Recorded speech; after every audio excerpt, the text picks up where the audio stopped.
This is what traveling this summer in Norway has mostly been like. As you can see, I'm standing on a very busy bridge usually, but there is nobody, it's just me.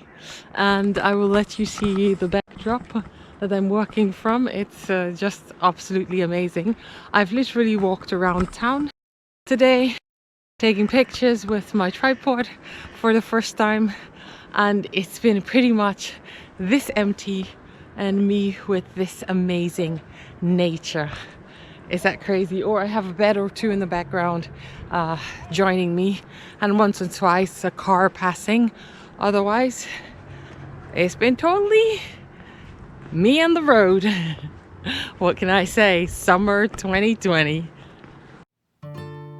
On this episode of Across All Borders Through Northern Europe on Rails, walking the streets of Svolvær, summer 2020. When I arrived Svolvær in September 2020, I did not quite picture how quiet it would be, but the 6th of September let me know that since I do love walking around and I love admiring sights, that it would be a perfect day for that.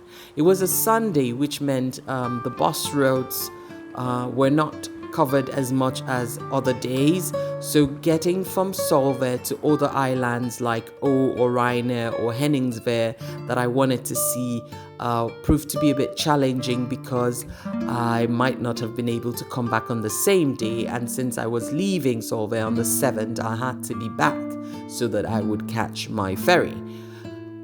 So I had to decide what to do, and Svolvær is a beautiful, beautiful city which is quite walkable, so I thought to myself, okay, let's walk the streets of Svolvær. There must be beautiful things to see. It was a rainy day, so what I decided to do was go to the city center, visit the War Museum. From the War Museum, I found out about the church and about the site with the bunkers. So I said, okay, I'm going to check these things out. And of course, one thing I did want to do before I left Svolvær was have an authentic fish soup. So join me as we explore the beautiful empty streets of Svolvær in September 2020. The scenery is so amazing that I think it even adds to that extra experience having those streets to myself.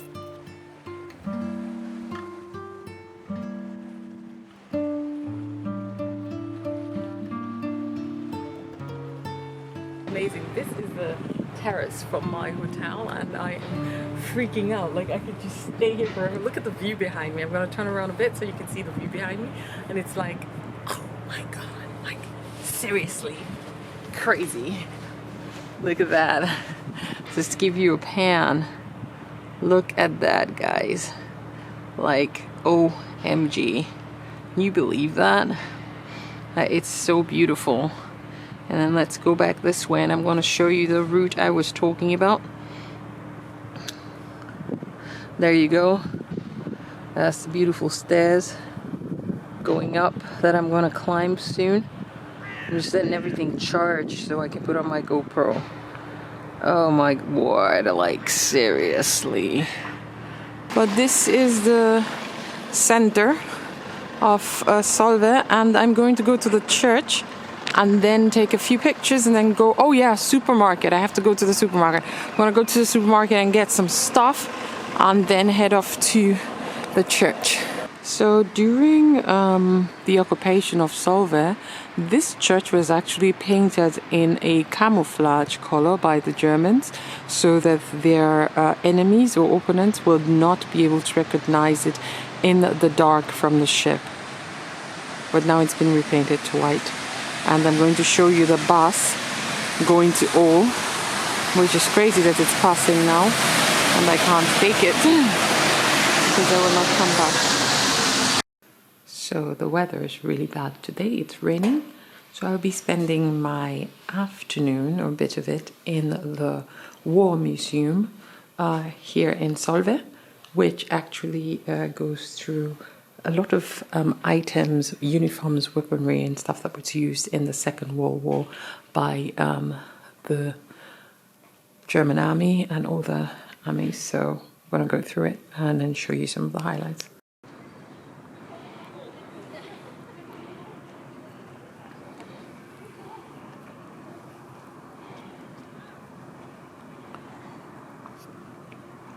This is Sunday in Svolvær.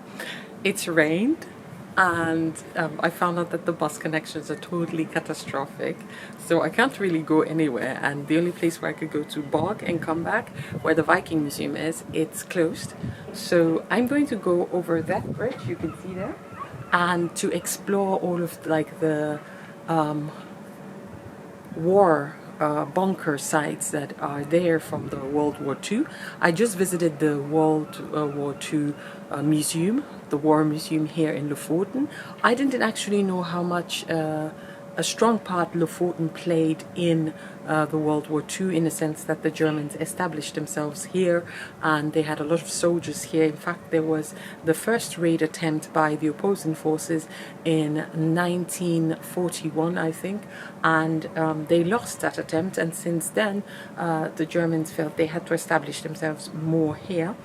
And they brought like 100,000 soldiers, and that was like in March. And then in April they celebrated really big across all the streets here with 100,000 soldiers, the birthday of Hitler. So this is really crazy. And like I said, across that bridge is some sites coming from World War II. So I'm going to go look at them. And as you can see, that is the famous landmark from Lofoten, that peak there where people always try to go up. I'm also considering doing one of the other hikes today, but it has rained. It has stopped right now. I don't know how wet the ground will be, so I'm going to go check out the island, and then if it's not raining anymore, I will change and try to do the other one I was starting yesterday. Okay?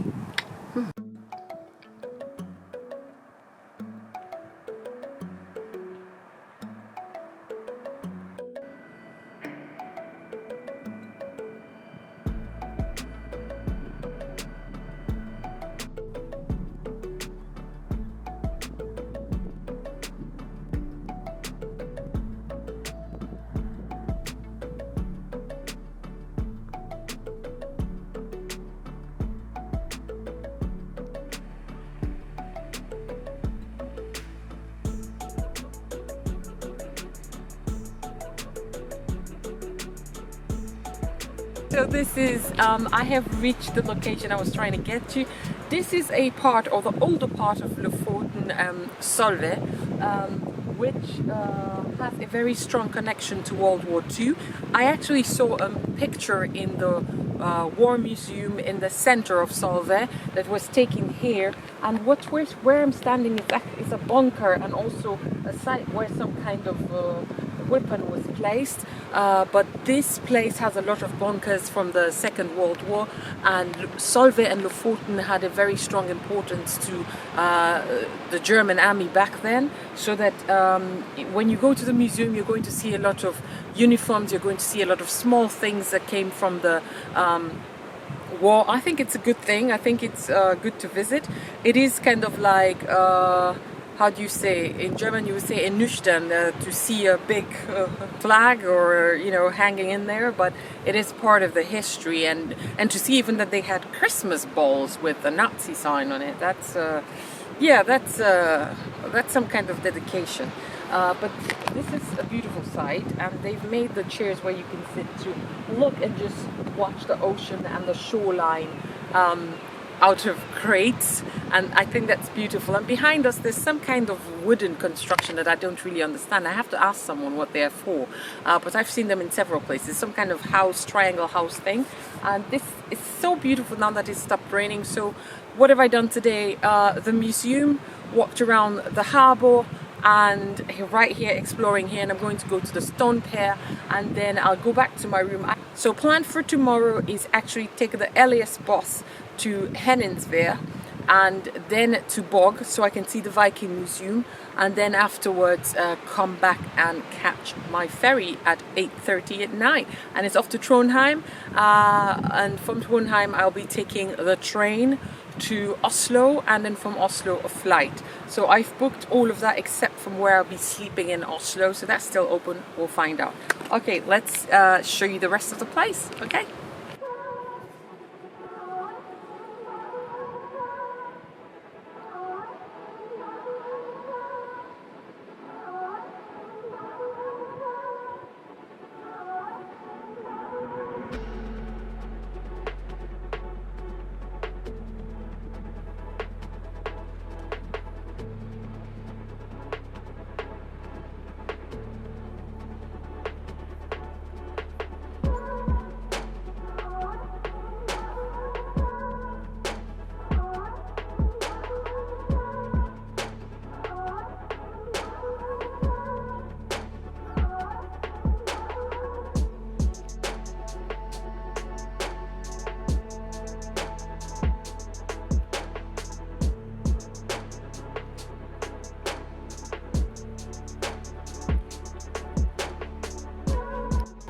So this is bacalhau. It has stockfish and it has codfish, salted codfish dried, so this is more traditional.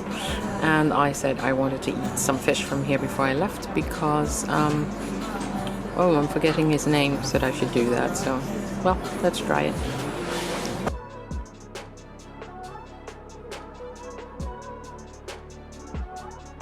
So I do hope you've enjoyed this episode. Thank you very much for watching. Yours truly, Liesel81. Show you the other side. Oh my god, look at that in the back. Look at that in the back. Is it high enough? Can you see it? So one lonely car passed and one other person. I'm standing in the middle of the road because pretty much sure not a lot is coming. Okay, there you go. Let's put it off.